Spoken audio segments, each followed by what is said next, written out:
મિત્રો, સ્થાનિક સ્વરાજના ઇલેક્શનના પડઘમ વાગી ચૂક્યા છે અને આજે 15મી તારીખ એટલે જે ઉમેદવારોને ફોર્મ પરત ખેંચવાના હતા એમને પોતાના ફોર્મ પરત ખેંચી લીધા છે. અત્યારે આપણે કહી શકાય કે ગાંધીધામ અને આદિપુર હોય અને ગાંધીધામ તાલુકાના બધા ગામડાઓ અત્યારે મહાનગર તરીકે ઉભરીને બહાર આવ્યા છે. ત્યારે આ વિસ્તારની એક મોટો વિસ્તાર બન્યો છે. ત્યારે અત્યારે આપણે ગાંધીધામ વોર્ડ નંબર 1થી જે ઉમેદવાર છે શિવરાજભાઈ ગઢવી આપણા સાથે છે. મિત્રો, આ એક એવું ઇલેક્શન છે જે 5 વર્ષ એટલે કે 1825 દિવસ માટે થનારું આ ઇલેક્શન. આપણે આ ઇલેક્શનમાં એવું બધું જોતા હોઈએ છીએ કે અમારો આ જે નેતા આપણે રાષ્ટ્રીય લેવલે જોતા હોઈએ છીએ કે આ સ્થાનિક લેવલે આપણા પાયાના જે પ્રશ્ન છે જેમ કે રોડ રસ્તા હોય, ગટર ઉભરાતી હોય, એના માટેના આ ઇલેક્શન છે પાયાના ઇલેક્શન માટે તમારો કાઉન્સિલર બાજુમાં જ રહેતો હશો તો તમે એને ટકોર કરી શકશો કે તમે ટકોર કરવા દિલ્હી સુધી જાશો કે ભાઈ આ દરવાજો ખખડાવશો અને અમારી આ સમસ્યા છે એને દૂર કરો. એનાથી સમસ્યા દૂર નહીં થાય. તમારી સમસ્યા શેને જ દૂર થશે કે તમારો આ કેન્ડિડેટ છે, આ ઉમેદવાર છે, તમે એને પસંદગી કરી ચૂંટીને લાયા છો તો તમે એના સુધી પહોંચી શકશો.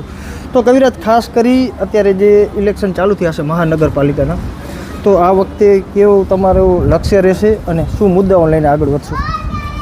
પ્રથમ તો સ્વતંત્ર સમાચારના ન્યૂઝથી હું નીરવભાઈને પણ ખૂબ ખૂબ શુભેચ્છા આપું છું.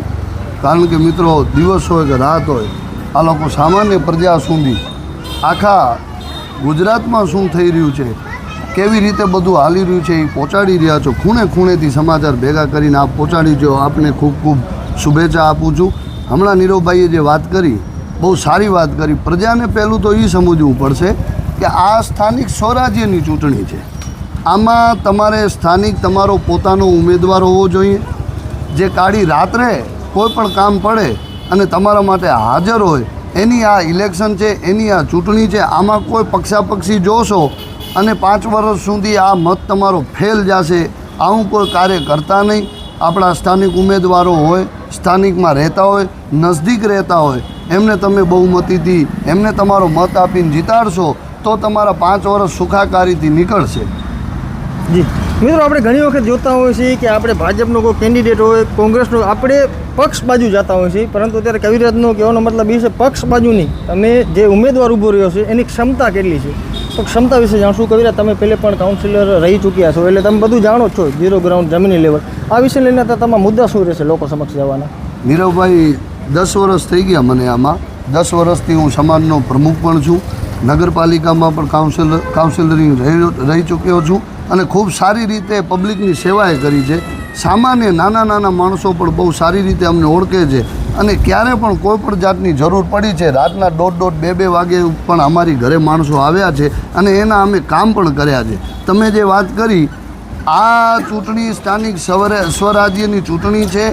એમાં ગટર, પાણી, રોડ, રસ્તા, પછી વિસ્તારમાં એવા વિસ્તાર છે જ્યાં ઘણી જાતની તકલીફ થતી હોય છે. આ ચૂંટણીમાં જો કોઈ સારા ઉમેદવારો આવશે, સારા ઉમેદવારોને જીતાડશો તો તમારા વિસ્તારની જે સમસ્યા છે એનું સમાધાન કોઈ વ્યક્તિ જે આપણા માટે દોડી શકે, આપણા માટે લડી શકે, આપણા માટે નેતાગીરી કરી શકે એવા વ્યક્તિની આ સ્થાનિક સ્વરાજ્યની ચૂંટણીમાં જરૂર હોય છે. અને એવા જ વ્યક્તિને આપણે અહીંથી ચૂંટવા જોઈએ, ન કે કોકના પ્રલોભનમાં આવી જવાનું કે પછી કોઈ સમાજના એવા નેતૃત્વવાળા વ્યક્તિઓ કહી દે કે અહીંયા વોટ આપી દેજો. નહીં, આ વોટ આપવો એ આપણો બધાનો અધિકાર છે. બધાએ મતદાન કરવું એ બધાનો અધિકાર છે. આપણો વોટ કેને જાય છે એ પણ આપણે એની ખબર રાખવી જોઈએ. કોઈ પણ વ્યક્તિ આપણને આવીને કહી દે કે આપણે આને વોટ આપવો છે, એમ આ ચૂંટણીમાં આવું ન કરાય. અને આ વખતે હું આપના માધ્યમથી વિનંતી કરું છું પ્રજાને, એક વખત તમે અમને મત આપો અને તમારા વિસ્તારની જે સમસ્યા છે, પાણીની સમસ્યા, ગટરની સમસ્યા છે, રોડ રસ્તાની સમસ્યા છે, હું વાતું નથી કરતો, આ અનુભવથી બોલી રહ્યો છું. અને પ્રજાને પણ ખબર છે, મેં પ્રજા માટે 10 વર્ષ સુધી કામ કર્યું છે. સત્તામાં હોઉં કે ન હોઉં, પણ કાંઈ પણ કામ લઈને આવે છે વ્યક્તિઓ, એમના કામ આપણે તરત કરી દઈએ છીએ. કવિરાજ, તમારો વિસ્તાર કેટલો રહેશે આમાં? મારો વિસ્તાર વોર્ડ નંબર 1 છે. 27,000નું વોટિંગ છે. મેઘપર બોરીચીથી જેટલી સોસાયટી છે, મેઘપર કુંભાડીની જેટલી સોસાયટી છે, શિણાઈથી કરીને અતંજા ગોપાલનગર સુધીનો પટ્ટો આખો વોર્ડ નંબર 1માં સમાવેશ થયો છે. મોટામાં મોટો વિસ્તાર છે. અને વોટિંગ કેવી રીતે કરવું, હું તમને પણ એટલી વિનંતી કરું છું કે આ વિસ્તારમાં હવે પંચાયતમાંથી નીકળીને મહાનગરપાલિકામાં આ વિસ્તાર આવ્યું છે.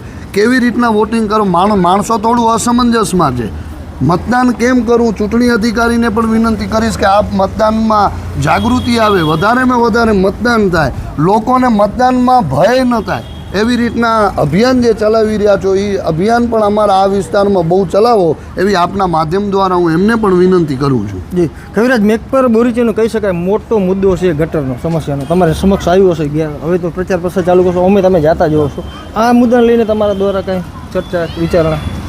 મેઘપર બોરીચી, મેઘપર કુંભારડી, આ જેટલી સોસાયટી છે, સોસાયટીમાં રહેલા રહીશો બધાય સારા અને સજ્જન વ્યક્તિઓ છે, પણ એમને આજ દિવસ સુધી નેતૃત્વ મળ્યું નથી. જે નેતૃત્વ એમની પાસે હોવું જોઈએ ને, આજ પણ તમે જોઈ લો પાણી માટે આ વિસ્તાર વલખા મારે છે, ગટરની કોઈ વ્યવસ્થા છે નહીં, રોડ રસ્તા માટે માણસો અરજી કરીને થાકી ગયા છે.